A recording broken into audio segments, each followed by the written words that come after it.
오늘 읽은 본문의 말씀은 에베소서 5장 15절에서 21절인데 에베소서란 책 자체가 교회론입니다. 교회가 뭐냐? 1장, 2장, 3장에서는 따라합시다. 무엇을 믿을까? 4장, 5장, 6장에서는 어떻게 살 것인가? 그러니까 1장, 2장, 3장은 교리편이고 3장, 4장, 5장은 생활편입니다. 그러니까 잘못 믿으면 구원이 없습니다. 그리고 잘못 살면 상급이 없어요. 그래서 1장에서 제일 먼저 어떻게 우리가 성도가 됐나? 세 가지를 말했어요. 성부 하나님의 선택, 성자 예수님의 속죄, 성령 하나님의 인치심. 그래서 우리가 죄인이 성부, 성자, 성령의 은혜를 받고 나니까 성도가 됐다 이 말입니다. 그래서 성도가 되는 길은 오직 예수님을 내 주님으로 모시는 믿음으로만 되랍니다. 그래서 영접하는 자, 곧 그 이름을 믿는 자들에게는 하나님의 자녀가 되는 권세를 주셨다. 예수님을 나의 주인으로 모시는 순간 우리는 하나님의 딸이 되고 아들이 됩니다. 이제 4장, 5장, 6장은 그렇게 자녀 되었으면 자녀답게 살아야 된다 이거예요. 자녀답게 사는 데는 제일 먼저 부르심을 받았으니 부르심에 합당하게 생활해라. 부르심 받은 사람은 첫째 겸손해야 된다. 하나님께 순종하는 겸손이 있어요. 둘째는 온유와 겸손이 따라와야 돼. 다른 사람을 친절하게 대할 줄 알아야 돼요. 마지막은 사랑으로 세상을 변화시키는 사람이 되어야 된다. 이제 그 중에 이제 오늘 5장 15절에서 21절이 가장 중요한 중심 부분입니다. 어떻게 살아야 우리가 하나님을 정말 기쁘게 하느냐? 이 에베소 지방은 아뎀이라는, 사도행전 읽어보면 아뎀이라는 신전이, 큰 신전이 있었어요. 그 아데미가 다른 게 아니고 다이아나, 그러게 사랑의 여신입니다. 그래서 그 지방이 엄청나게 음란했어요. 그래서 12절 보세요. 5장 12절. 그들이 은밀히 행하는 것들은 말하기도 부끄러운 것들이라. 그래, 말하기도 부끄러운 죄가 에베소 지방에 꽉 찼다 이 말입니다. 지금도 우리 대구 안에, 서울에, 뉴욕에 말하기도 부끄러운 죄가 꽉 차 있습니다. 그거는 그때나 지금이나 같아요. 그런데 이게 교회 안에까지 슬슬 들어오는 거예요. 그게 뭡니까? 세속화. 그 세속화를 이겨내는 비결이 바로 오늘 나오는 겁니다. 그래서 그 다음 15절 보면 그런즉 이렇게 죄가 도성을 가득 차있고 그 죄가 교회까지로 들어오려고 그러니까 어떻게 행할지를 자세히 주의하여 지혜 없는 자 같이 하지 말고 지혜 있는 자 하라. 그 적당하게 살다 보면 나도 모르게 그게 동화돼 봅니다. 그래서 깨어야 된다 이거예요. 어떻게 행할지를 자세히 주의해라. 근데 성경에 보니까 지식을 가져라 이런 말은 별로 없어요. 지혜를 얻어라 이래야 되는데, 지혜 없는 자가 누굽니까? 10편 14편 1절에 보니까 하나님이 없다 하는 자가 지혜 없는 자다. 그렇게 돼요. 그러니까 지혜 있는 자가 누굽니까? 하나님, 전능하신 하나님, 전지하신 하나님이 나와 함께 하신다. 이것을 의식하고 사는 사람이 지혜 있는 사람입니다. 그럴 때 어떻게 됩니까? 전지하신 하나님, 전능하신 하나님 나와 같이 하시면 일단 외식이 사라집니다. 꾸며도 알고 안 꾸며도 아는데 내 꾸미가 뭡니까? 있는 대로 하나님께 나가야 되죠. 그래서 내 모습 그대로 하나님께 나간다 이런 말이 나옵니다. 그 다음에는 지혜의 책이 어느 책입니까? 잠언이죠. 예, 잠언에 보시면 잠언 1장에 7절이 제일 중요한 요절인데, 여호와를 경외하는 것이 지식의 근본이거늘, 그렇게 나옵니다. 여호와를 경외하는 것이. 그게 하나님 계신 것을 믿을 때 벌써 외식이 사라집니다. 근데 여호와를 경외하는 게 뭡니까? 너무 존경스러워서 원래 뜻이 두려워한다는 뜻입니다. 벌벌 떠는 공포가 아닙니다. 너무 위대하기 때문에 그 앞에 설 때 고개가 숙여지는 겁니다. 하나님을 그렇게 하나님을 존중히 여길 때 우리가 올바로 살아가게 된다는 거예요. 그렇게 제일 먼저 지혜 있는 자가 되는 비결은 하나님을 전지하신 하나님, 전능하신 하나님이 나와 함께 하신다, 이걸 믿는 것이고, 그리고 그분을 가장 높이는 거라 이 말입니다. 그 다음에 이제 16절을 보세요. 세월을 아끼라, 때가 악하니라. 그 다음 뭡니까? 자기를 바로 알아야 된다 이거예요. 자기를. 10편 90편 10절에 보면 인생이 70이요 강건하면 80이라도 그 연수의 자랑은 수고와 슬픔뿐이요 우리가 날아가나이다. 모세는 몇 살 살았습니까? 120살 살았지. 그런데 그때 평균적으로 얼마였느냐? 70입니다. 조금 건강하면 80을 살았어요. 지금은 80 넘게 산 사람 많습니다. 그렇죠? 80 넘게 산 사람은 뭡니까? 보너스예요, 보너스. 이제 다 천수를 누렸지만은 하나님이 더 땅에서 일하다가 오너라. 그러니까요, 80 넘은 분들은 더 철저히 하나님 앞에 헌신되어야 돼요. 그래서 이 시간을 바르게 아끼는 사람이 지혜로운 사람이다. 한계가 있는 인생인 줄 아니까 더 집중해서 일해야 돼요. 그리고 세월을 아끼라고, 세월자 앞에 딱 이자가 있죠. 이자 보입니까? 없는 성경이 잘못된 거예요. 네, 이자 밑에 들어가면 헬 해놓고 기회를 사라 이렇게 됐습니다. 세월을 아끼는 것이 뭐냐? 기회를 사는 거다. 따라합시다. 기회는 기다리는 자에게 오지 않고 찾는 자에게 옵니다. 기회는 기다리고 있으면 지나가고 나면 알아요. 아이고 작년에 집 사야 되는데 이합니다. 지나가고 난 다음에. 예, 그래서 기회는 찾아야 돼요. 오늘이 전도할 기회입니다. 오늘이 기도할 기회입니다. 오늘이 헌금할 기회입니다. 오늘이 봉사할 기회입니다. 내일은 내 게 아니에요. 내일 일을 자랑하지 마라. 내일 일을 염려하지 마라. 왜요? 내일 내 거 아니다요. 오늘만 내게 주어진 거예요. 그리고 오늘을 바로 쓰는 사람이 세월을 아끼는 거예요. 그런데 자, 사실은 문화가 발달했다, 문명이 발달했다 하면 다른 거 아닙니다. 시간 전략하는 도구가 많다 이 말입니다. 그러니까 우리 집에서 여기까지 오려면 걸어오면 한 20분 걸립니다. 차 타고 오니까 5분 만에 옵니다. 그러니까 시간 얼마나 절대됩니까? 그렇죠?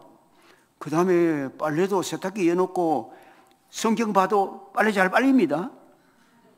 예. 그러니까 시간이 얼마나 남습니까? 그죠? 시간 전략은 도구가 많은데, 그런데 지금 물어보면 뭐라고 합니까? 시간 없다 그래 전부 다. 왜요? 하고 싶은 게 너무 많아가. 욕망이 한정 없는 거예요. 그래서 어떻게 하는 사람이 시간을 정말 전략하나? 따라합시다. 중요한 것을 위하여 하고 싶은 것을 절제하는 사람만이 승리자가 된다. 예, 학생 중요한 게 뭡니까? 공부입니다. 근데 공부해라 하면 공부가 다가 이합니다.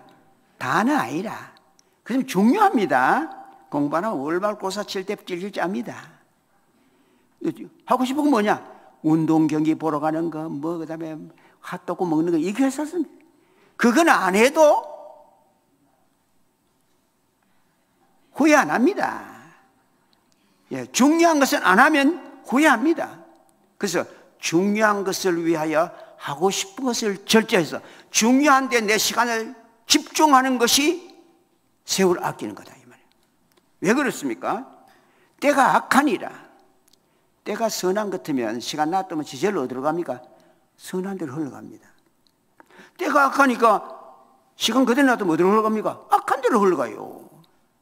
그래서 그 시간을 붙잡아서 바로 써라 이거야. 자, 그 다음 봅시다. 17절. 그러므로 어리석은 자가 되지 말고 오직 주의 뜻이 무엇인지 이해하라. 모든 것은 주님의 뜻대로 됩니다. 왜요? 주님이 주인이니까. 예. 모든 것은 주의 뜻대로 됩니다. 그 때문에 내가 주의 뜻을 알고 주의 뜻에 내가 맞춰버리면 또 내가 했는 것 같아요. 왜? 주님이 원하는 뜻에 내가 순종했으니까. 그래서 주의 뜻을 아는 게 그리 중요합니다. 성경이 바로 주의 뜻을 기록한 책이에요. 근데 그 중에 가장 중요한 주의 뜻을 저는 한 3가지 좀 특별히 요약을 해보겠습니다. 요한복음 6장 40절을 보면 예수님이 말씀했어요. 내 아버지의 뜻은, 하나님 뜻이죠, 그죠? 내 아버지의 뜻은 아들을 보고 믿는 자마다 영생을 얻는 이것이니 마지막 날에 내가 이를 다시 살리리라. 하나님 뜻 제1호가 뭔지 압니까? 예수 믿어 구원받는 길입니다. 그러니까 여러분이 예수 믿어 구원받았다면 하나님의 뜻 제1호는 이루었어요. 얼마나 감사합니까? 그죠? 예. 그런데 두 번째로 하나님 뜻은 데살로니가 전서 보시면 데살로니가 전서 4장 3절을 보십시오. 거기 보면 하나님의 뜻은 이것이니 너희의 거룩함이라. 구원받았으면 죄사함 받았어요. 그런데 더욱 거룩해져서 하나님의 자녀답게 세상을 변화시켜라 이 말이야. 그런데 거룩이 뭐예요? 그 다음 나오죠. 곧 음란을 버리고 각각 거룩함과 존귀함으로 자기 아내를 대할 줄. 우리는 거룩하면 막 거룩 막 예배 드리고 막 이런 게 거룩하게 되는 길인가 이렇게 생각하는데 하나님은 되게 실질적입니다. 아내를 바로 대하는 게 거룩이다. 남편을 바로 대하는 게 거룩이다. 알겠습니까? 그러니까 아내를 깨끗하게 정말 사랑하면서 바르게 아내를 돌보는 것이 바로 거룩이다. 남편을 바로 순종하는 것이 거룩이다. 와, 정말 들어보기 어때요? 와, 맞지요, 그죠? 들어보기 맞네. 그런데 디모데전서 4장 5절에 보면 뭐라고 했습니까? 하나님의 말씀과 기도로 거룩하여 짐이라. 거룩해지는 비결이 하나님 말씀을 읽어야 돼요. 그리고 그 말씀대로 순종하기 위해서 기도할 때에 그 말씀대로 순종하는 게 거룩이야. 거룩이 다른 게 아니야. 하나님 말씀, 주의 뜻을 내가 순종하여 걸어가는 것이 거룩의 열매를 맺는 거야. 알겠죠? 예. 자, 그 다음에 3번째 하나님 뜻이 뭐냐? 이게 아주 중요합니다. 데살로니가 전서 5장 16절, 17절, 18절 너무 잘 아는 거예요. 우리 다 중요한 건 다 알고 있어요. 항상 기뻐하라, 쉬지 말고 기도하라, 범사에 감사하라. 이것이 그리스도 예수 안에서 너희를 향하신 하나님의 뜻이니라. 항상 기뻐하라고 했어요. 예, 우리 항상 어떻게 기뻐합니까? 그런데 성경이 빌립보 4장 6절에 보니까 주 안에서 항상 기뻐하라. 주 밖에서는 기뻐 못합니다. 예수 믿어 구원받는 건 절대로 안 변합니다. 그러니까 구원에 대해서 묵상하면 기쁘고 감사하는 거예요. 그 다음에 쉬지 말고 기도하라. 그게 무슨 말이에요? 계속 은혜를 받아야 된다요. 기도할 때 하나님이 은혜 주십니다. 구하면 주시고 찾으면 찾게 하시고 두드리면 열리게 하십니다. 그러니까 은혜를 계속 받아야 계속 기쁨이 유지되고 범사에 감사가 나온다 이 말입니다. 이것이 다른 말로 하면 은혜 충만한 생활을 해라 이 말입니다. 그저 신앙생활을 막 갈랑갈랑하게 하면요, 내 신앙 유지하는 것도 힘들어요. 그런데 항상 기뻐하고 쉬지 말고 기도하고 범사에 감사하면 와, 어떻게 되면 내가 행복해져요. 행복해지니까 전도하는 것도 아주 자연스러운 거예요. 우리가 세상 사람들 볼 때 불쌍해 보여야 돼요. 그래야 돈 많아도 저 사람 지옥 가요. 공부만 해도 지옥 가요. 그렇기 때문에 불쌍한 거예요. 처음에 서울에 세브란스 병원 생겼을 때에 선교사 부인이 전도하러 갔어요. 갔더니 대감 부인이 아주 잘 차려입고 이제 아프니까 진찰 받으러 왔어요. 그럼 만나가 안녕하세요, 예수 믿으세요? 이렇게 하니까 난 안 믿어요. 아주 자기 이름은 당당하다. 그러니까 그 부인이 불쌍합니다 갖고 와버렸어. 그 자기가 기분이 얼마나 나쁘든지, 세상에 내가 대감 부인인데 뭐가 내가 아쉬운 게 있어가지고 불쌍하노. 세상에 그 인간은 그 대단하네. 그렇게 했는데 집에 가만 생각해보니 진짜 불쌍한 게라. 자기가 병 들어서도 뭐 하소연 할 때도 없고 여러 가지를 자기 생각해가 내 장래가 어떻게 될지 모르니까 불안한 거예요. 그래서 맞네, 그 부인이 말한 대로 내가 불쌍한 사람이에요. 그래가 찾아와 예수 믿었어요. 그걸 깨달으니까. 그리고 우리가 항상 기뻐하고 쉬지 말고 기도하고 범사에 감사하면 사람들을 볼 때 불쌍하게 보입니다. 안 믿는 사람을 볼 때. 그래서 그에게 나의 행복을 나누어 주고 싶어진다 이거예요. 그 전도가 예수 믿는 자랑이야. 자, 이제 보면 다시 돌아가서 그 다음 봅시다. 그러면 죄의 뜻이 무엇인가 이해했습니다. 그 다음 술 취하지 말라, 이는 방탕한 것이니 오직 성령의 충만함을 받으라. 무슨 말입니까? 죄의 뜻을 알아도 순종을 해야 열매가 맺히고 순종을 해야 능력이 나타납니다. 순종 잘 됩니까? 잘 안 되지요.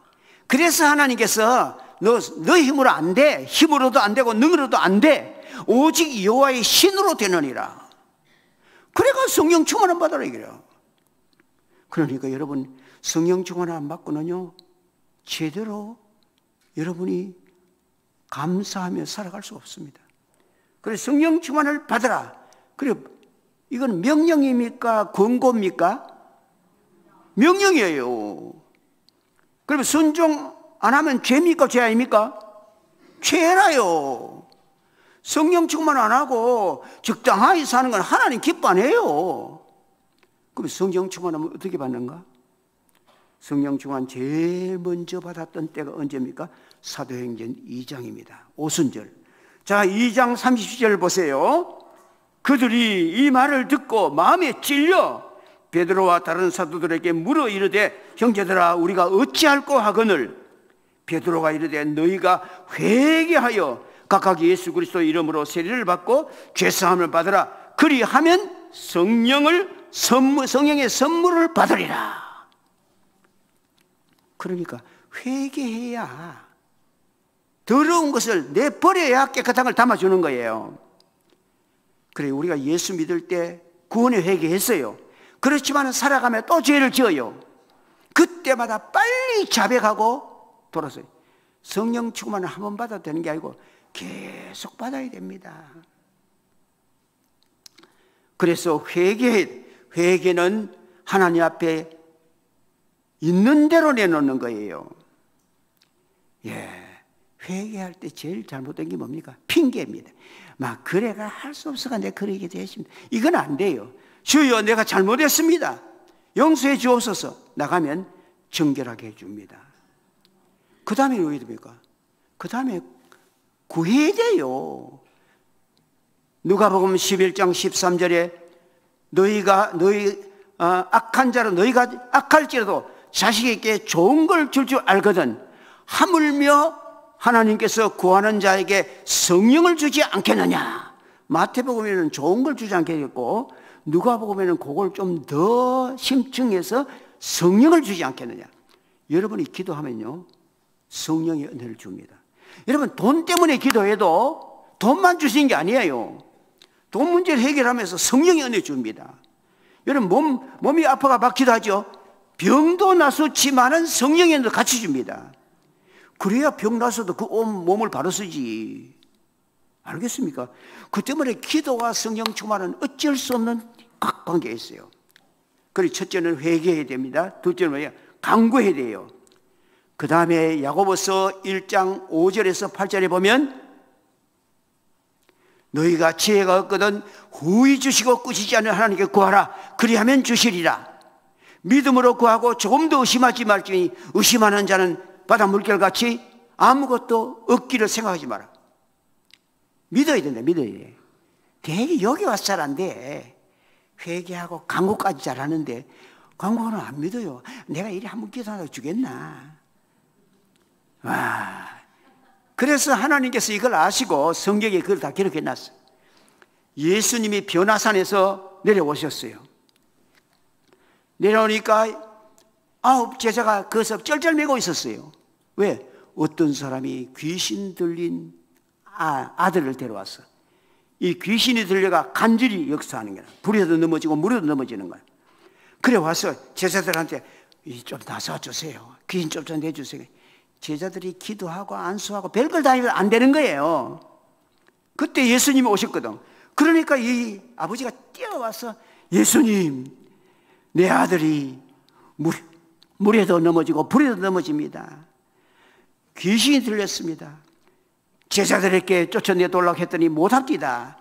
할 수 있거든 예수님 좀 고쳐주십시오. 왜요? 제자 9명이 달려도 못하는데 선생님 되겠나 싶거든. 할 수 있거든. 예수님 그때 뭐라 합니까? 할 수 있거든이 무슨 말이냐? 믿는 자에게는 능치 못할 일이 없다. 그러니까 이 아버지가 나사야 되겠고 급하니까 내가 믿나이다 했어요. 근데 믿나이다 켜놓고 생각이 또 의심이 있어서 들어오는 게라. 제자 9명이 더 안 되던데 제 목사님 예수님이 되겠나? 그래서 그때 뭐라 했는지 압니까? 나의 믿음 없는 것을 도와주옵소서. 자, 그 사람 정말 솔직합니다. 믿나이다 켜놓고 보니까 내 믿음이 부족한 거라. 나의 믿음 없는 걸 도와줘. 그래서 예수님이 믿음도 주고 아이도 낳아줘 벌써. 우리가 기도하고 성령 충만을 돌아 기도하고도 자꾸 의심이 있을 들어오거든. 주여 내게 믿음을 다하소서. 나의 이 믿음 없음을 도와주옵소서. 기도하란 말이에요. 그럴 때 믿음도 주시고 성령의 은혜 주십니다. 그리고 이제 사도행전 5장 32절에 보면 우리는 이 일의 증인이요 하나님이 자기에게 순종하는 사람에게 주신 성령도 그러하니라. 그러니까 성령 은혜를 왜 줍니까? 순종하라고 주는 거예요. 아마 성령 충만을 받았더니 너무 좋아가 막 밤새도록 찬양하고 막 춤추고 너무 좋았다. 그거 하라고 주는 게 아닙니다. 순종하라고 주는 거예요. 그러니까 회개하고 간구하고 믿고 그 다음에 순종으로 걸어갈 때 성령 충만 역사가 일어나는 거예요. 자, 그러면 성령 충만을 받으면 어떻게 되는가? 19절 에베소 5장 19절 시와 찬송과 신령한 노래들로 서로 화답하며 너희 마음으로 주께 노래하며 찬송하며. 예, 참 성령 충만을 받으면 완전히 달라진 게 뭐냐? 찬양이 달라집니다. 마음으로 주께 노래하게 되는 거예요. 형식적으로 노래하는 게 마음으로 속에서 우러나오는 노래를 하게 된다. 예, 정말 이거는요. 저도 성령의 은혜를 깨닫고 나니까 제가 제일 성경 중에 좋아하는 성경이 뭐냐면 시편입니다. 시편이 뭐예요? 전부 다 기도며 찬송입니다. 읽어보니까 이게 다윗이 쓴 시인데 내가 쓰는 기분이라. 왜 그래요? 다윗이 성령 충만 하나 썼어요. 내가 성령 충만하면 화답이 돼. 아멘이 되는 거야. 그래서 우리 찬양대원들은 특별히 성령 충만을 계속 사모해야 됩니다. 그러게 성령 충만을 받으면요, 이상이 되는 게 아니라요, 정상이 되는 거예요. 성도가 마음으로 노래하는 게 정상입니까? 그저 입술만 가지고 노래하는 게 정상입니까? 마음으로 노래해야 정상이라. 감격이가 노래해야 되거든. 그죠? 그리고 예배의 감격이 살아난다 이 말이야. 알겠죠? 그 다음 20절, 범사에 우리 주 예수 그리스도의 이름으로 항상 아버지 하나님께 감사함. 범사에 감사가 이루어져. 자, 이거는요, 저는 이거 우리 어머니한테서 배웠어요. 우리 어머니가 96세에 돌아가셨는데, 제가 초등학교 1학년 때 1950년도입니다. 6.25 하는데 그 해에 우리 집에 그때 화물차가 있었어요. 그래서 화물차 운행하다가 제가 거기서 뒤에 있다가 떨어져 가지고 바꾸 도로로 갔는데 떨어져 다리를 다쳐 가지고 3년을 절름발이를 지냈어요. 그래서 그때 친구들 만나면 찐발이 합니다. 예, 참 이상하죠. 이 장애인들을 보고 막 놀리고 이거는요, 정말 상처 주는 겁니다. 그런데 그때 우리 어머니가 나를 업고 대구 시내 병원이라는 병원은 거의 다 찾아다녔어요. 그때는 병원도 맨날 없었어요. 그러고 뭐 택시도 없고 인력거가 있었거든 그때. 그럴 때입니다. 그래가지고 병원 다 갔는데 이렇게 걸어가면서 주여 감사합니다. 주여 감사합니다. 이렇게 사는 게. 근데 얼마나 기분 나쁩니까? 내 다치가 이렇게 절고 앉았는데 뭐가 좋아가지고 감사합니다. 엄마 뭐가 감사하노? 이거 우리 어머니가 이렇게 합니다. 야, 네가 떨어질 때 잘못해가 욕해가 바퀴 속에 들어갔으면 죽었다. 그래도 옆으로 튕기 나가기 때문에 다리가 절지만 언젠가는 하나님이 나서 주셔가 어떻게 쓸지 모르지만은 하나님이 하셨다 이라. 지금 생각하기에 그 말이 이해가 되는데 그때는요 그것도 이해가 안 됐어요. 세상에 무슨 저런 소리 하는 20보다. 그랬기 때문에 제가요 다리 자체가 3년을 돌아다니 어머니 등에 엎여 댕겼지만은 상처를 별로 안 입었어요. 안 그러고 이게 뭐 이래가지고 돈 다 까먹고 말이야. 계속 나를 고생시키고 이랬으면요 얼마나 상처됐겠습니까? 그러나 하나님이 성령의 은혜 주시니까 그 상황에 해석이 된 거예요. 여러분이 성령의 충만함 받으면 어떤 상황에서도 이게 왜 왔는지 해석이 되기 때문에 범사에 감사가 이루어지는 거예요. 이게 정사입니까? 비정사입니까? 정사입니다. 마지막으로 그리스도를 경외함으로 피차 복종하라.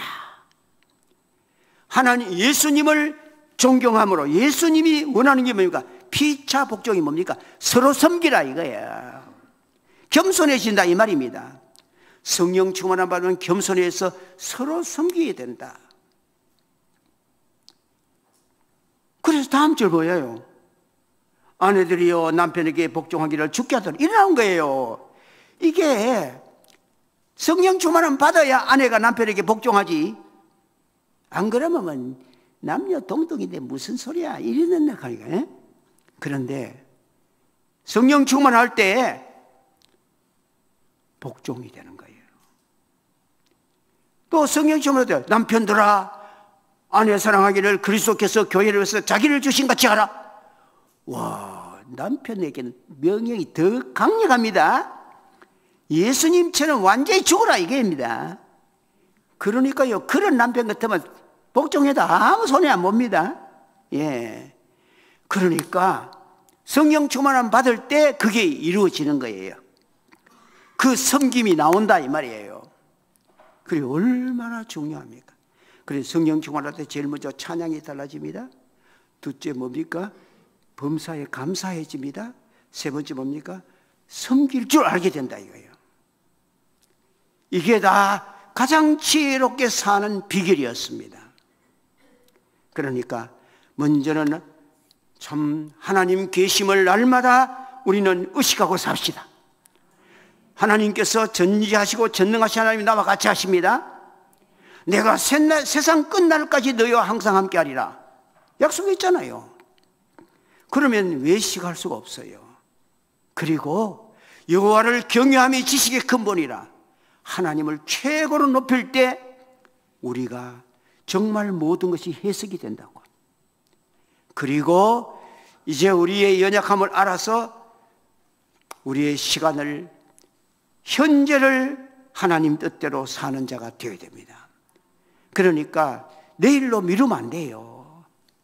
그리고 또 우리가 주의 뜻이 무엇인가 이해해야 된다. 그러기 위해서는 성경을 읽어야 됩니다. 성경이 주의 뜻이 기록되어 있기 때문에 그 중에 제가 중요한 거 3가지 말씀드렸습니다.